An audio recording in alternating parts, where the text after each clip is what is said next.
يا أيها الذين آمنوا اتقوا الله حق تقاته ولا تموتن إلا وأنتم مسلمون أما بعد اللهم إنا نسألك علما نافعا ورزقا طيبا وعملا متقبلا اللهم علمنا ما ينفعنا وانفعنا بما علمتنا وزدنا علما. Para ummahat wa akhwat fillah rahimani wa rahimakumullah. Alhamdulillah, pada hari ini insyaallah taala kita akan melanjutkan pembahasan surat Al-Haqqah ayat 17, ayat 18.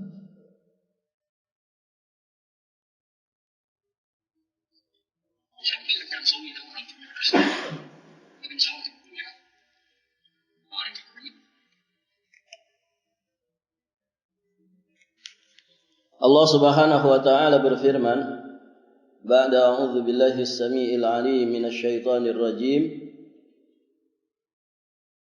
Wal malaku ala arja'iha wa yahmilu 'arsya rabbika fawqahum yawma idzin thamaniyah yawma idzin tu'raduna la takhfa minkum khafiyah.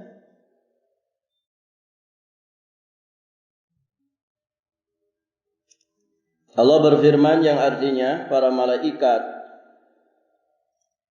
berada di berbagai penjurunya langit. Pada hari itu 8 malaikat menjunjung arasy singgah sana Tuhanmu di atas mereka. Pada hari itu kamu dihadapkan kepada Rabb-Mu. Tidak ada sesuatu pun dari kamu yang tersembunyi. Ibu-ibu yang dirahmati Allah, dari 2 ayat ini insyaallah kita akan mengambil pelajaran sekitar 6 poin. Yang pertama, di sini di dalam 2 ayat ini Allah Subhanahu wa taala kembali menyampaikan gambaran berikutnya dari proses terjadinya kiamat. Di pembahasan sebelumnya kita sudah jelaskan 3 proses, 3 gambaran dahsyatnya kiamat di ayat-ayat sebelumnya. Apa saja itu, Ibu? Fa idza nufikha fis suri nafkhatu wahidah.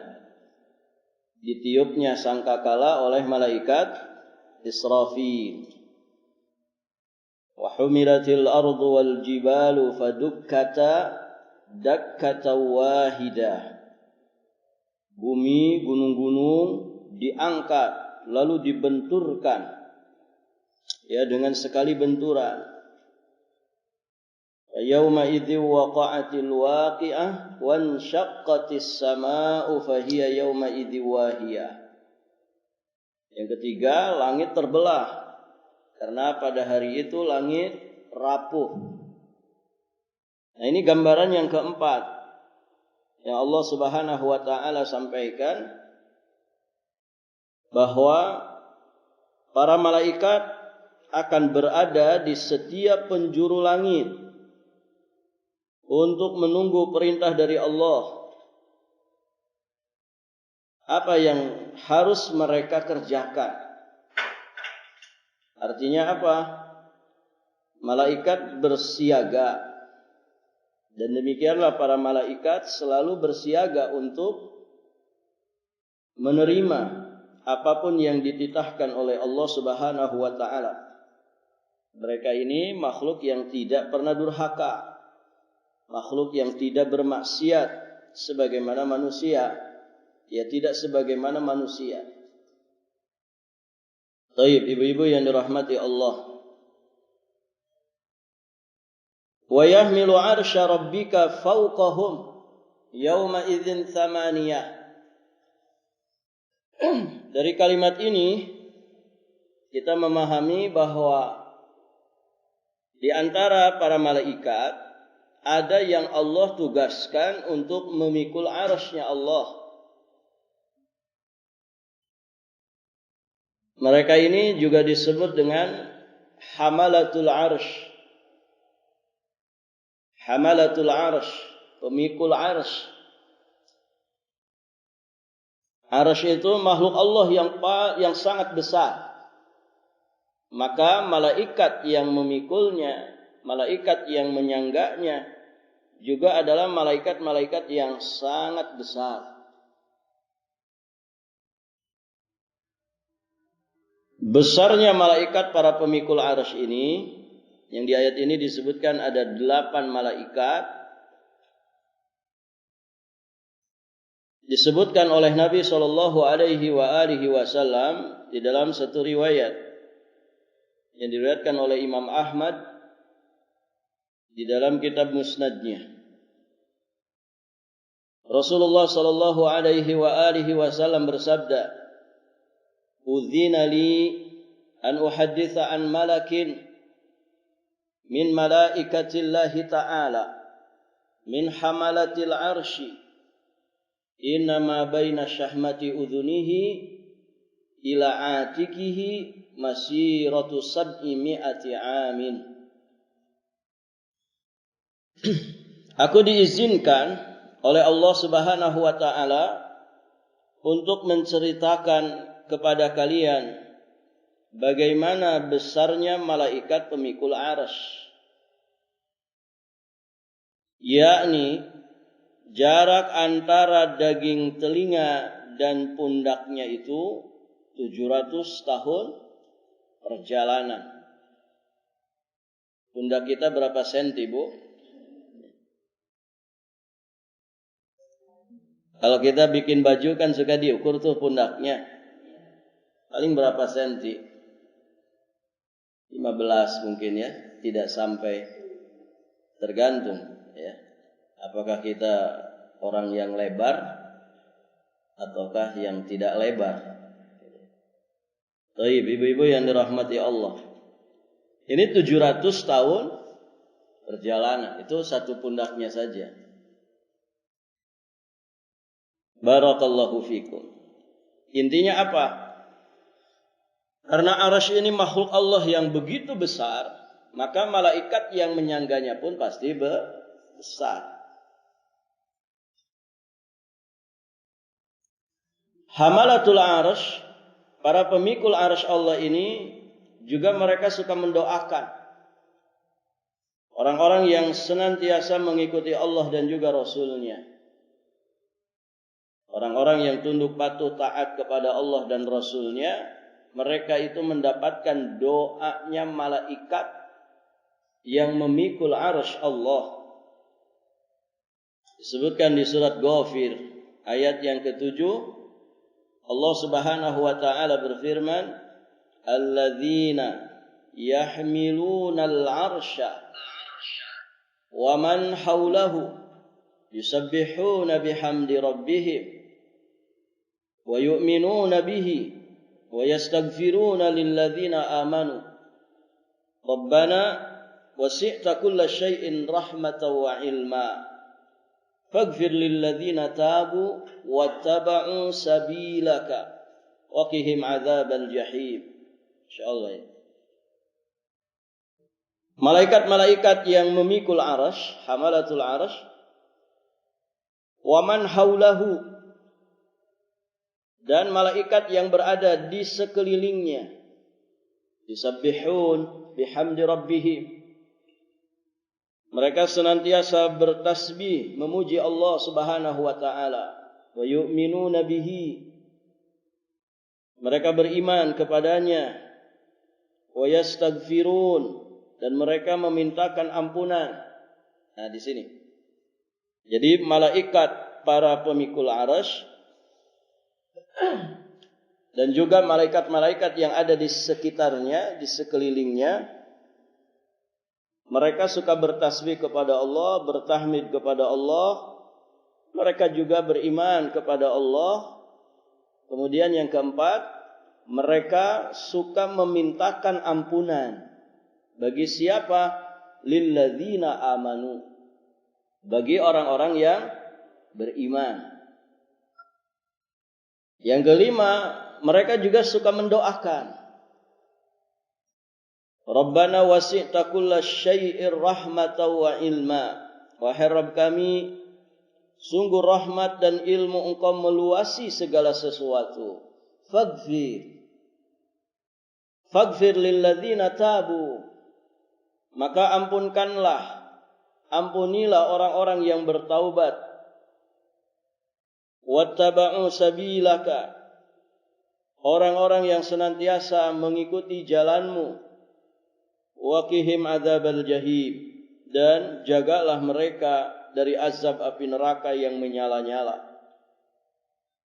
Ini doanya malaikat para pemikul arsy bagi orang-orang yang beriman dan mengikuti jalan Allah dan Rasul-Nya. Isi doanya apa? Memintakan ampunan kepada Allah Subhanahu wa ta'ala. Syaratnya kita beriman, kita bertaubat, mengikuti jalan Allah dan Rasul-Nya. Mereka pun mendoakan ya supaya terhindar, terlindungi, terjaga dari siksa api neraka. Baik, ibu-ibu yang dirahmati Allah. Nah, itulah para malaikat pemikul arsy. Dan malaikat itu makhluk yang tidak berdosa, tidak pernah durhaka. Jika malaikat mendoakan kita, diijabah apa tidak, Ibu? Pasti diijabah. Karena mereka ini makhluk yang tidak berdosa. Salah satu penghalang ijabah doa itu apa? Dosa. Dosa dan maksiat. Ustaz, kenapa doa saya tidak diijabah? Barangkali ada makanan yang haram. Itu penghalang. Barangkali kita masih kerap kali melakukan dosa dan maksiat. Barangkali kurang ikhlas. Barangkali belum mencontoh sunnah Nabi dalam doanya. Barangkali doa yang kita panjatkan itu mengandung dosa. Barangkali doa kita belum maksimal. Barangkali kita tergesa-gesa meminta ijabah doa. Banyak hal yang menjadi faktor penghalang ijabahnya doa. Nah, kalau para malaikat itu tidak punya penghalang. Apa penghalangnya, Ibu? Mereka hawa nafsu tidak punya. Dosa nggak ada. Durhaka nggak pernah. Tidak ada penghalang yang menghalangi ijabah doa jika mereka itu berdoa kepada Allah. Kalau manusia berdoa, bisa jadi banyak penghalang doa itu diijabah. Baik, ibu-ibu yang dirahmati Allah. Pelajaran berikutnya. Wa yahmiluna arsya rabbika fawqahum yawma idzin tsamaniyah.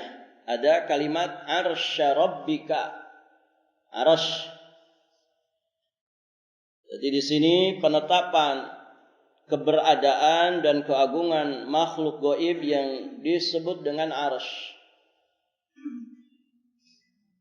Arsy itu secara harfiah, secara bahasa ada beberapa makna. Namun yang masyhur, arsy itu singgasana. Arsy itu singgasana. Atap, sesuatu yang sangat tinggi. Nah, itu arsy. Dari beberapa dalil, maka kita simpulkan saja arsy itu adalah makhluk Allah yang tertinggi berupa singgasana. Di satu riwayat hadis disebutkan seperti kubah yang memiliki tiang-tiang yang dipikul dan dikelilingi oleh para malaikat. Nah, Allah Azza wa Jalla di atas seluruh makhluknya. Allah Azza wa Jalla di atas seluruh makhluknya. Terpisah dari seluruh makhluknya dengan kemahatinggiannya. Baik secara zat juga secara sifat. Nah, itu Arsyur Rahman. Dan nanti arsy ini menjadi apa, Bu? Atapnya surga tertinggi. Atapnya surga Firdaus. Tidak usah dibayang-bayang, ini makhluk goib. Jangan dibayang-bayang. Pada ngebayangin, Ibu?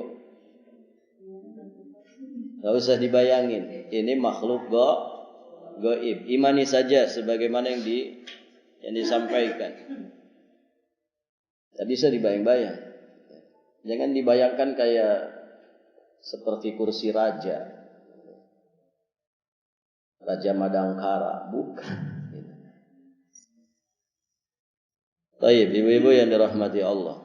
Ini makhluk Allah yang paling tinggi, makhluk Allah yang sangat besar, ya, dan gaib bagi kita. Baik. Pelajaran berikutnya, kita lanjut di ayat ke-18. Allah Subhanahu wa taala berfirman, "Yauma idzin tu'raduna la takhfa minkum khafiyah." Pada hari itu kamu dihadapkan kepada Rabbmu. La takhfa minkum khafiyah. Tidak ada sesuatu pun dari kamu yang tersembunyi. Pada ayat ke-18 ini dijelaskan tentang keadaan manusia pada yaumul akhir. Kalau tadi kan dijelaskan tentang huru haranya, ditiup sangkakala, gunung bumi dibenturkan. Nah, ini sekarang keadaan manusianya, yaitu mereka dihadapkan kepada Rabb-nya untuk dimintai pertanggungjawaban atas segala perbuatan mereka. Makanya juga disebut dengan Yaumul Qiyamah, hari yang tegak, karena manusia berdiri di hadapan Allah untuk diadili, untuk dihisab, diperhitungkan segala sesuatu tentang dirinya. Ibu-ibu yang dirahmati Allah, saat ini ada hisab tidak? Ibu, di dunia ini ada hisab tidak? Tidak ada. Tidak ada hisab di dunia. Orang mau ngapa-ngapain saja, ya cenderung aman-aman aja kan gitu ya. Pernah lihat Ibu Satpol PP ngegerbek orang gak sholat? Gak ada kan? Kalau ngegerbek pasar mungkin iya. Tapi orang sholat, orang tidak sholat di dunia ini, ya anteng-anteng aja. Gak ada hisab. Orang yang pakai narkoba, mungkin sebagiannya saja yang ketangkep. Begitu ya. Kebanyakannya aman-aman aja. Orang-orang yang berzina, hidupnya anteng-anteng aja. Para pemakan riba, lancar-lancar saja hidupnya. Ya kan? Di dunia ini tidak ada hisab. Makanya ada ungkapan al-yawmu amalun wala hisab. Pada hari ini kita di dunia yang ada amal perbuatan, baikkah ataukah buruk. Semua manusia beraktivitas. Kullun nas yagdu fabai'un nafsah. Manusia semuanya bergerak melakukan berbagai macam aktivitas pada hari ini, yakni di dunia ini, tanpa ada hisab wala hisab. Wa ghadan, sedangkan esok hari yang dimaksud adalah setelah kematian, setelah manusia meninggalkan dunia ini. Yang ada apa Ibu? Hisabun wala amal.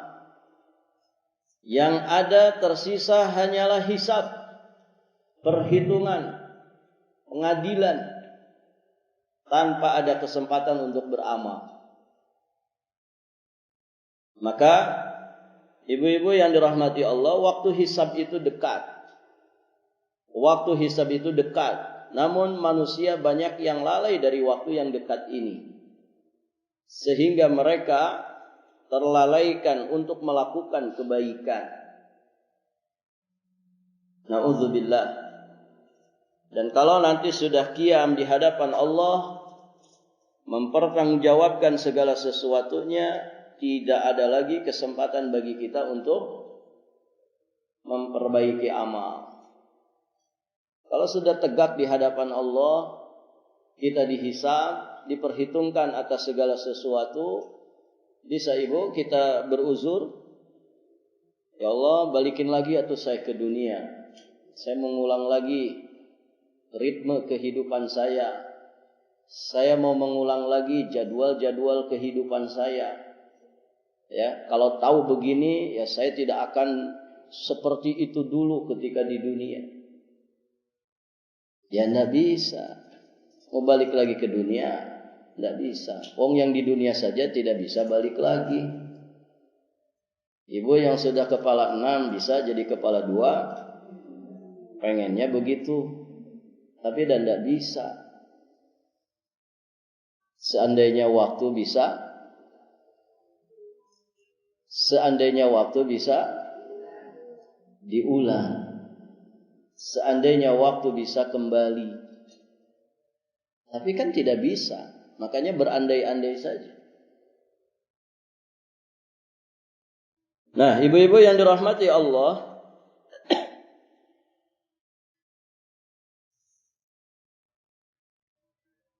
manusia pada saat itu akan dihadapkan kepada Allah Azza wa Jalla untuk mempertanggungjawabkan segala sesuatunya. Apa yang dipertanggungjawabkan?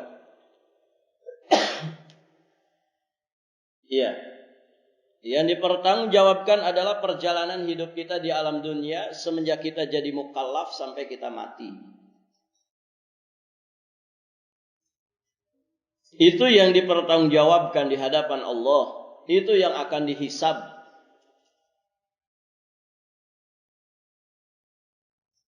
Keadaan seperti ini, inilah juga yang disebut dengan Yaumul Arad, hari penampakan amal manusia.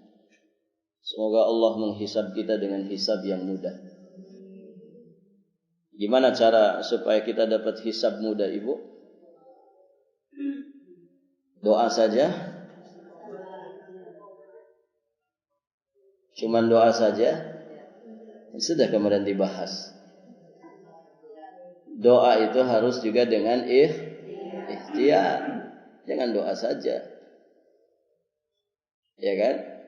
Kita diberi kesempatan untuk berikhtiar. Kan hidup itu pilihan. Mau milih yang mana? Ya kan? Yang dihisab pada diri kita apa, Bu? Semuanya. Lahir batin kita akan dihisab. Semakin banyak nikmat yang Allah berikan kepada kita, semakin banyak hisabnya. Ibu senang panjang umur? Senang Bu? Senang. Alhamdulillah Ustaz. Saya sudah kepala 7 sekarang. Teman-teman sebaya saya sudah pindah alam. Di satu sisi senang, alhamdulillah. Tapi di sisi yang lain, ingat. Setiap hari, setiap waktu, umur yang Allah berikan itu jadi hisab.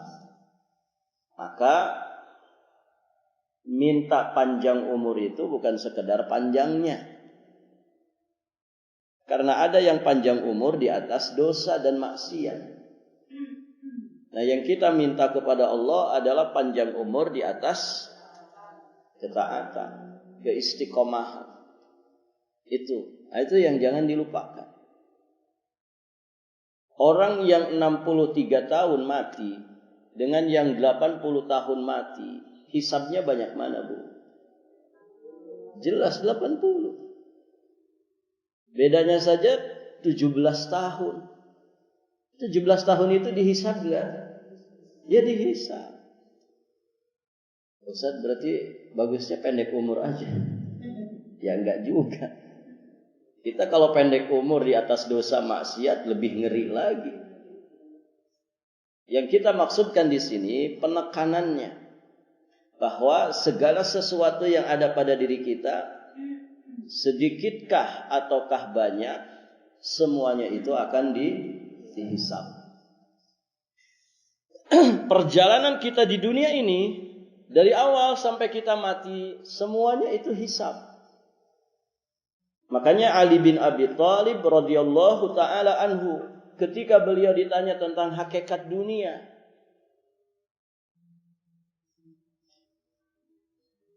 maka kata sahabat Ali, ad-dunya halaluha hisab. Dunia itu halalnya saja dihisab. Wa haramuha azab. Dan yang haramnya akan berbuah siksa. Itu dunia. Hakikat dunia itu yaitu yang halalnya dihisab, yang haramnya jadi azab. Berarti mesti hati-hati. Itulah kenapa bekal terbaik itu takwa. Karena orang takwa itu sangat berhati-hati. Panjang umur tuh iya bagus, tapi panjang umurnya dalam apa dulu? Maka dia hati-hati sekali mengisi hari-hari yang Allah panjangkan pada dirinya dengan kebaikan-kebaikan. Itu baru umur. Belum lagi kalau sehat. Sehat hisab bukan Ibu? Hisab. Alhamdulillah Ustaz, walaupun kepala 7, saya masih kuat naik ke tingkat 2 di Baitul Ilmi ini. Banyak yang muda-muda senangnya di bawah aja. Saya kepala 7, tapi kesehatan saya seperti anak gadis 20 tahun. Alhamdulillah. Berarti sehat kan Ibu? Sehat. Dihisab tidak? Dihisab. Ibu sehat dihisab. Dipakai apa kesehatannya? Karena banyak orang semakin sehat semakin kuat maksiat. Apalagi Bu? Terlalu banyak. Hisab kita itu terlalu banyak. Ibu pada punya uang? Pada punya uang Bu? Uang jadi hisab tidak? Hisab. Sedikit uang dengan banyak uang, mana hisabnya yang paling besar? Mana Bu? Yang banyak uang. Jadi kesimpulannya lebih baik banyak uang apa sedikit uang?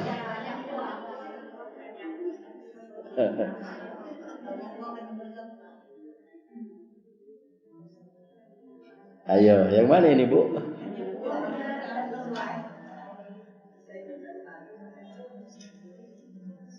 Ustaz, uang saya hanya 500.000. Ya. tanggal muda masih jauh, cuma 500.000. Alhamdulillah. Ya hisabnya 500.000 ini saja. Jadi kalau uang ibu, uang saya 500 juta Ustaz. Itu uang dinginnya. Uang panasnya mungkin 10 M. Gitu. Misalkan. Yang 500.000 nggak ada tuh di dompet, nggak ada. Pokoknya cuma 500.000 ini saja. Dengan yang 500 juta tadi, mana yang paling gede hisabnya? Yang 500 juta. Hisab itu semua. Hisab.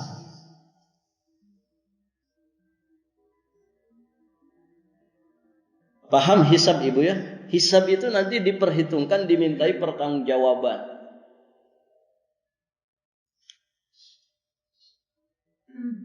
Ada lembaga penghisab tuh ada itu bu.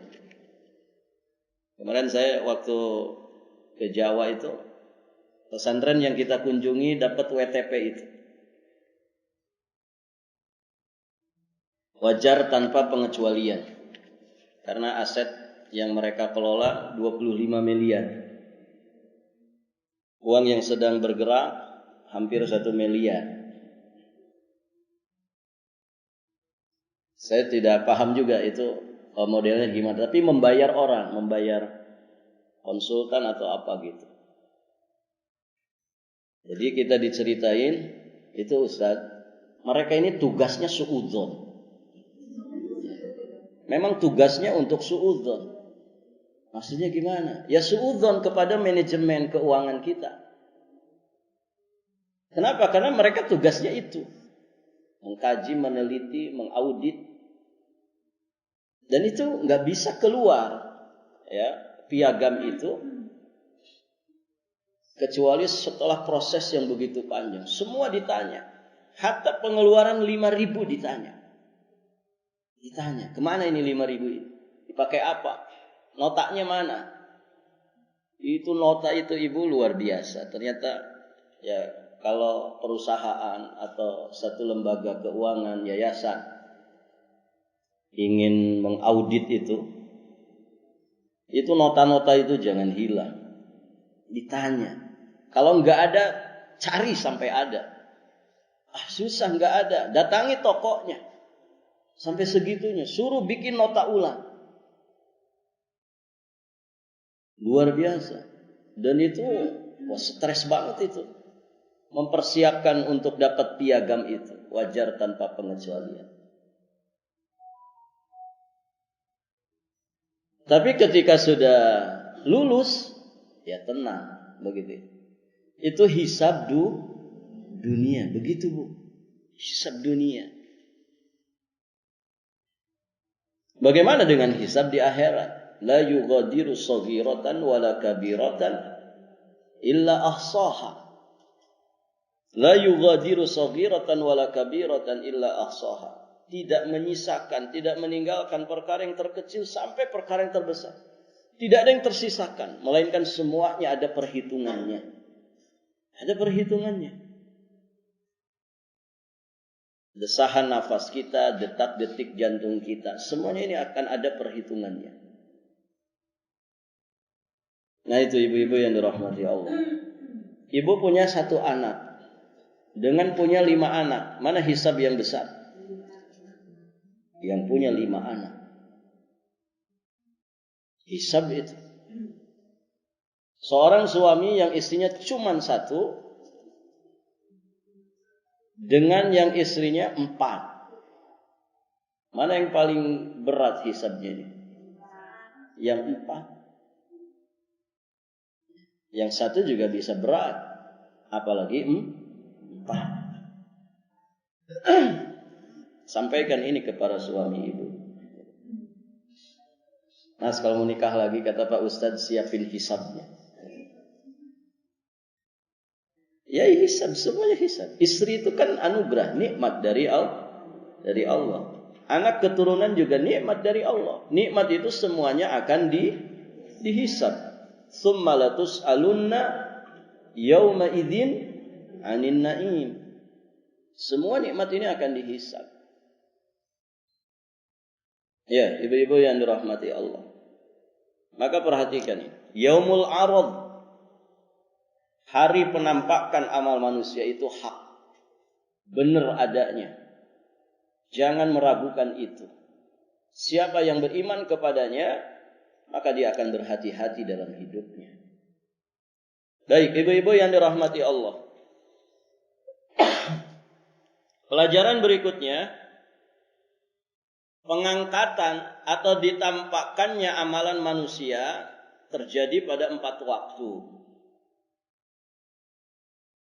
Ditampakkannya amal kita itu terjadi pada 4 waktu.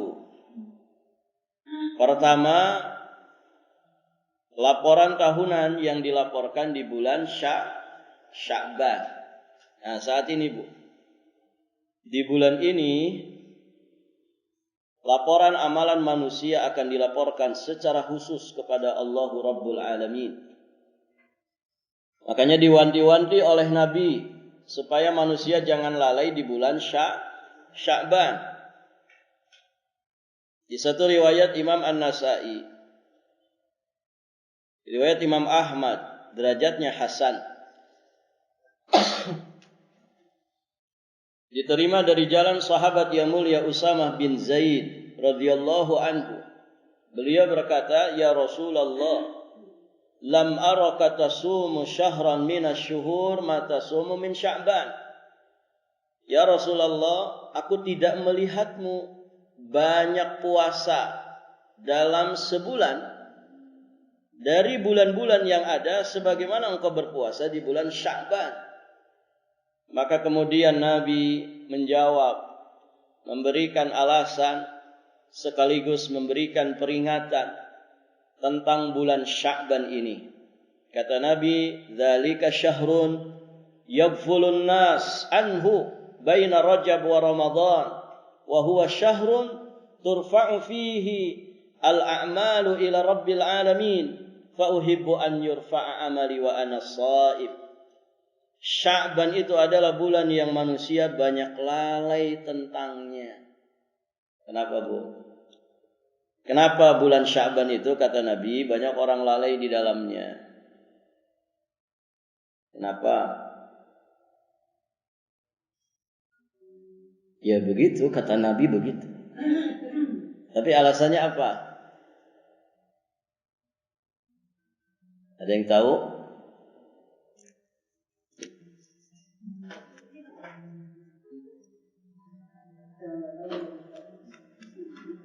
Pas, Ibu? Nah. Ya, Ibu. Kenapa Sya'ban ini bulan yang dilalaikan oleh manusia?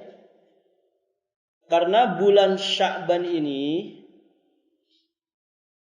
adalah satu bulan yang diapit oleh 2 bulan istimewa. Diapit oleh 2 bulan istimewa, bulan Rajab dan bulan Ramadan. Apa istimewanya Rajab, Ibu? Rajab itu bulan suci. Di antara bulan yang Allah haramkan. Kan ada 4 bulan haram tuh. Dzulqa'dah, Dzulhijjah, Muharram, satu lagi Rajab. Rajab itu bulan suci. Kaum muslimin punya motivasi yang lebih untuk dia memakmurkan Rajab dengan amal-amal yang mulia. Pun demikian Ramadan, lebih-lebih lagi Ramadan, syahrun mubarak. Bulan yang penuh dengan keberkahan, syahrul Quran, bulan diturunkannya Al-Quran, syahrun fihi lailah, khairum min alfi syahr. Bulan yang di dalamnya ada 1 malam yang lebih baik daripada 1000 bulan. Tentu motivasi kaum muslimin juga begitu besar untuk bisa memaksimalkan jiwa raganya di bulan Ramadan. Nah, di tengah dari 2 bulan itu namanya bulan Sya'ban. Istilah kata, kalau orang itu di bulan Rajab gaspol dalam kebaikan, Kemudian masuk bulan Rajab, layah-layah dulu lah. Begitu. Toh nanti mau gaspol lagi di bulan Ramadan. Nah itu Bu. Itu sebabnya. Kenapa Sya'ban ini sering dilalaikan oleh sebagian manusia. Karena dia terhimpit 2 bulan yang istimewa. Banyak kaum muslimin yang gaspol di bulan Rajab, ketika masuk Sya'ban akhirnya melempem lagi. Ya, sudahlah, layah-layah dulu, santai-santai dulu, rehat-rehat dulu. Bahkan ada sebagian kalangan itu ada istilahnya apa Bu? Sebelum Ramadan itu bukan balas dendam. Bernikmat-nikmat dulu dengan makanan. Namanya munggahan. Ya. Di sini ada yang model begitu? Ada Bu. Barakallahu fikum. Nah ini sebetulnya barakallahu fikum peringatan dari Nabi. Ya, jangan sampai kita itu melalaikan bulan Sya'ban. Tetap gaspol. Loh justru Nabi gaspol di bulan Sya'ban. Nah ini buktinya. Ibunda Aisyah juga menyampaikan seperti itu. Ma ra'aitu Rasulullah sallallahu alaihi wasallam istakmala siyam syahrin illa fi Ramadan. Nabi itu tidak pernah aku lihat menyempurnakan satu puasa satu bulan penuh kecuali di bulan Ramadan. Wa ma ra'aituhu aktsar siyaman minhu fi Sya'ban. Dan tidak pernah aku melihat Nabi memperbanyak puasa di satu bulan kecuali di bulan Sya'ban. Ini seperti persiapan terakhir. Berarti lebih kencang lagi Nabi itu di bulan Sya'ban. Rajabnya sudah kencang, amal ibadahnya, Sya'bannya semakin kencang lagi. Supaya nanti Ramadan semakin kencang. Tapi dalam kenikmatan dan kelezatan.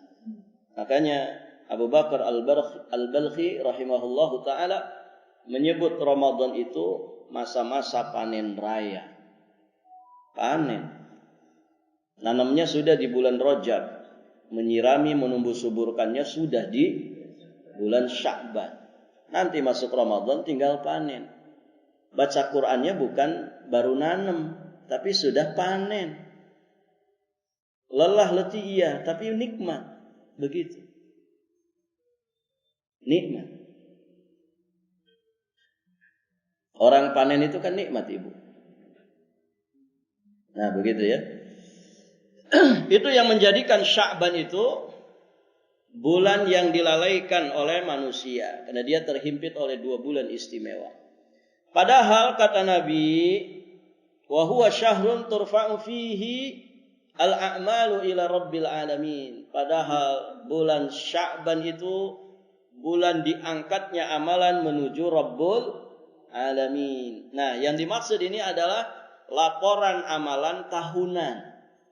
Dilaporkan secara khusus oleh malaikat yang bertugas di bulan Sya'ban. Kemudian Nabi memberikan petunjuk apa yang semestinya dilakukan ketika amal kita itu diangkat. Dilaporkan, ditampakkan kepada Allah. Kata Nabi, fa uhibbu an yurfa'a amali wa ana shaim. Aku senang apabila amalku diangkat, aku dalam keadaan berpuasa. Semoga ibu-ibu yang sedang puasa, puasanya diterima di sisi Allah Subhanahu wa taala. Semoga yang tidak berpuasa, makan minumnya juga berpahala. Baik. Ibu-ibu yang dirahmati Allah. Itu ya. Nah ini penampakan amal tahunan. Dilaporkan, ditampakkan di bulan Sya'ban. Ada laporan pekanan.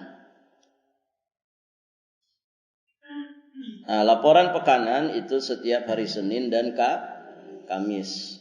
Lagi-lagi Nabi memberikan petunjuk ketika amalan diangkat pada hari Senin dan Kamis, sebaiknya kita sedang puasa. Sebagaimana riwayat Imam Muslim yang diterima dari jalan sahabat Abu Hurairah radhiyallahu taala anhu. Nabi bersabda, "Tu'radu a'malun nas fi kulli jumu'atin marratain, yaumal itsnain wa yaumal khamis."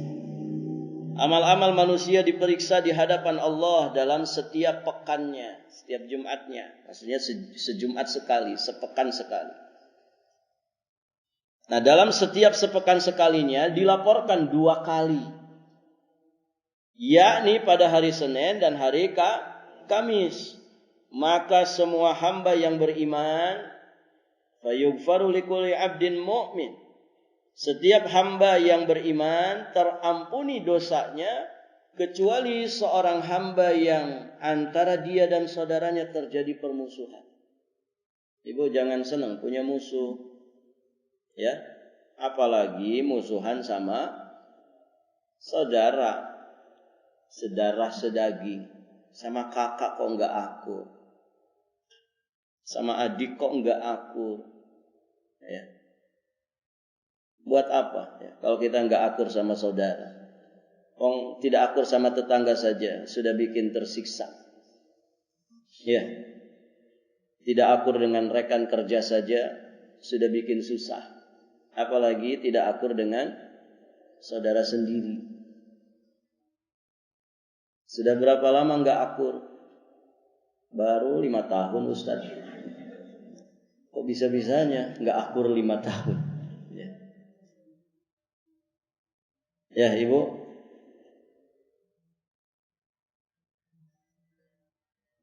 Orang itu punya musuh, bermusuhan, punya masalah.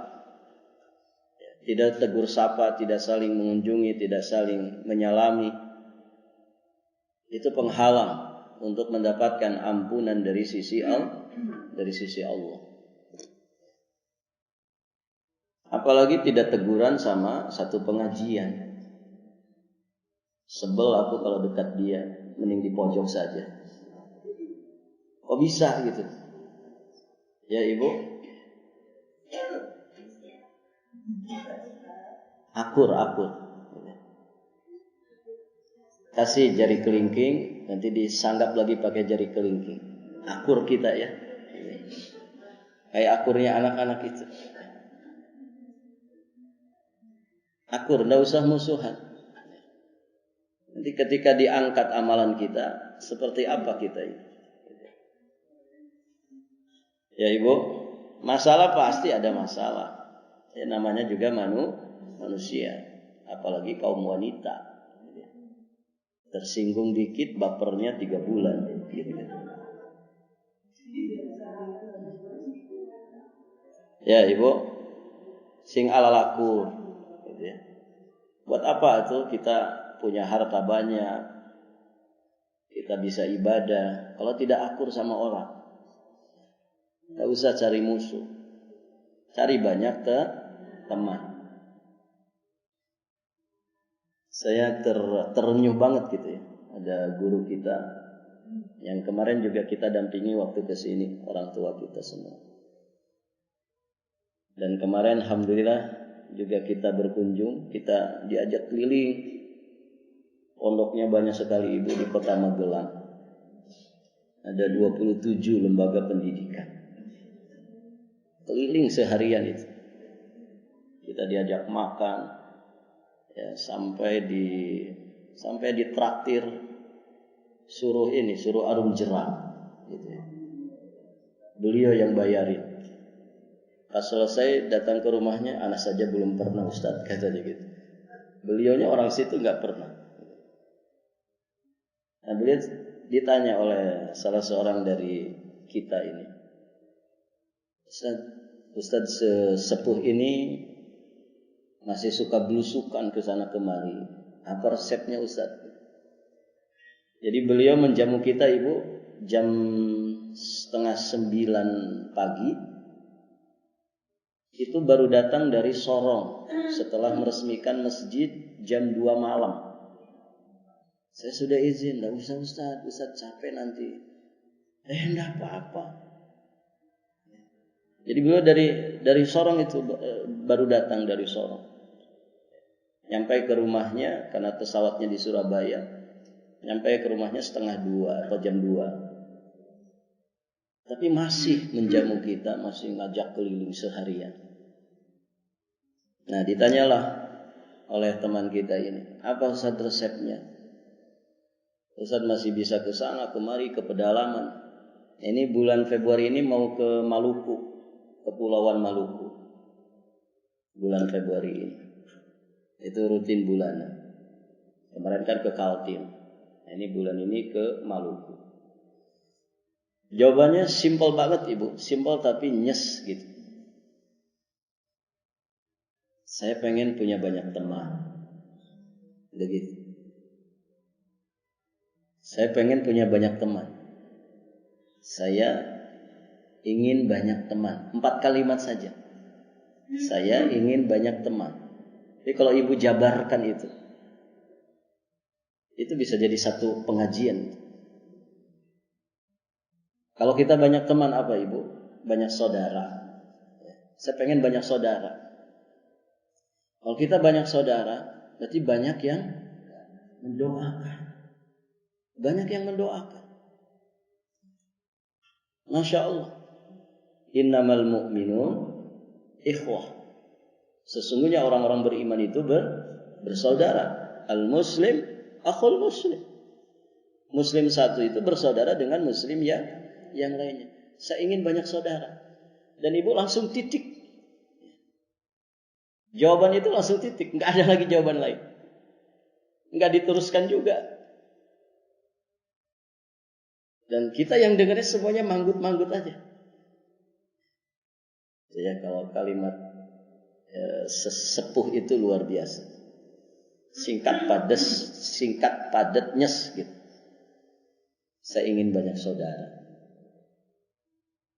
Jadi jangan cari musuh. Kita kalau pergi kemana Ibu?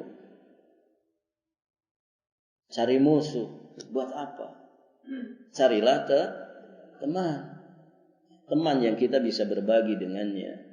Teman yang bisa saling menasehati. Hukukul ukhuwah. Hak-hak persaudaraan. Bukan hanya saling mendoakan kan. Ketika kita misalkan punya salah, punya khilaf, kita misalkan ada di arah yang menyimpang, banyak teman yang kemudian memperingatkan kita, yang kemudian memegang tangan kita supaya jangan terperosok. Kalau kita banyak teman, tapi coba kalau banyak musuh, malah diolokin kita, mampus loh, tersesat, terjerumus. Itu kalau kita banyak musuh. Tapi kalau kita banyak teman, ya kita kemudian sedikit menyimpang dari jalan yang lurus, ada kemudian yang segera menggenggam tangan kita. Ayo balik lagi ke jalan lurus. Kamu jangan ke situ, salah jalan. Banyak sekali manfaat. Lahiriah, lebih-lebih manfaat diniyah.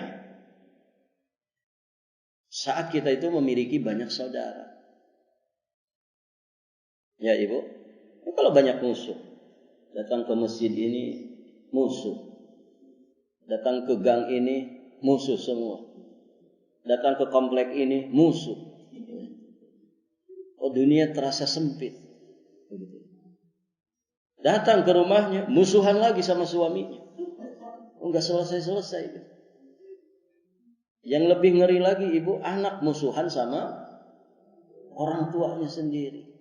Na'udzubillah. Ya, ibu-ibu yang dirahmati Allah. Itu. Jadi perhatikan ini. Senin dan Kamis amal kita diangkat setiap pekan. Maka usahakan ada amal-amal yang baik. Ya. Jangan saat hari Senin, hari Kamis amal kita diangkat, kemudian kita punya masalah dengan saudara. Na'udzubillah. Kemudian yang ketiga, laporan harian. Laporan harian itu ada pada sholat subuh dan sholat asar. Berdasarkan hadis sahih riwayat Imam Bukhari dan Muslim yang diterima dari jalan sahabat yang mulia Abu Hurairah radhiyallahu taala anhu. Rasulullah sallallahu alaihi wa alihi wasallam bersabda, "Yata'aqabuna fikum Malaikatun bil laili wa malaikatun bin nahar wa yajtami'una fi salatil asri wa salatil fajri thumma ya'rujul ladzina batu fikum fayas'aluhum wa huwa a'lamu bikum fayaqulu kaifa taraktum ibadi fayaqulun taraknahum wa hum yusallun wa atainahum wa hum yusallun. Para malaikat malam dan malaikat siang silih berganti mendatangi kalian dan mereka berkumpul saat salat subuh dan asar. Ganti sip malam dengan sip siang. Kemudian malaikat yang menjaga kalian naik ke atas hingga Allah bertanya kepada mereka, dan Allah itu lebih mengetahui keadaan para hambanya. Artinya tanpa bertanya ke malaikat, Allah Maha tahu tentang keadaan para hambanya. Namun dengan hikmahnya Allah tetap bertanya kepada malaikat yang bertugas, kaifa taraktum ibadi, dalam keadaan bagaimana kalian tinggalkan para hambaku? Maka malaikat menjawab, kami tinggalkan mereka dalam keadaan sedang mendirikan salat asar. Begitu juga saat kami mendatangi mereka, mereka sedang mendirikan salat subuh. Nah, ini juga keistimewaan tersendiri dari dua salat ini. Salatul wusta, salat asar, kemudian salatul fajr, ya, salat subuh. Nah, ibu-ibu yang dirahmati Allah, itu laporan dan penampakan amalan harian kita. Yakni pada sholat subuh dan sholat asar. Nah, ada laporan terakhir. Namanya juga laporan terakhir. Berarti kapan, Bu? Ya, saat kita ada di hari akhir dari kehidupan kita di dunia ini. Saat kita telah wafat. Buku catatan amal manusia akan ditutup oleh malaikat dan langsung dilaporkan kepada Allah Subhanahu wa ta'ala. Barakallahu fiikum. Pelajaran terakhir, la takhfa minkum khafiyah, tidak ada sesuatu pun dari kamu yang tersembunyi. Pelajarannya di sini, pada hari penampakan itu tidak ada seorang pun yang akan dapat menyembunyikan sesuatu pada dirinya. Ada yang bisa dirahasiakan, Ibu? Kalau kita nanti berdiri di hadapan Allah, diadili sama Allah, tidak ada. Ya. Kalau di dunia bisa menyimpan sesuatu, bisa. Nyimpan duit saja supaya tidak kelihatan suami, bisa.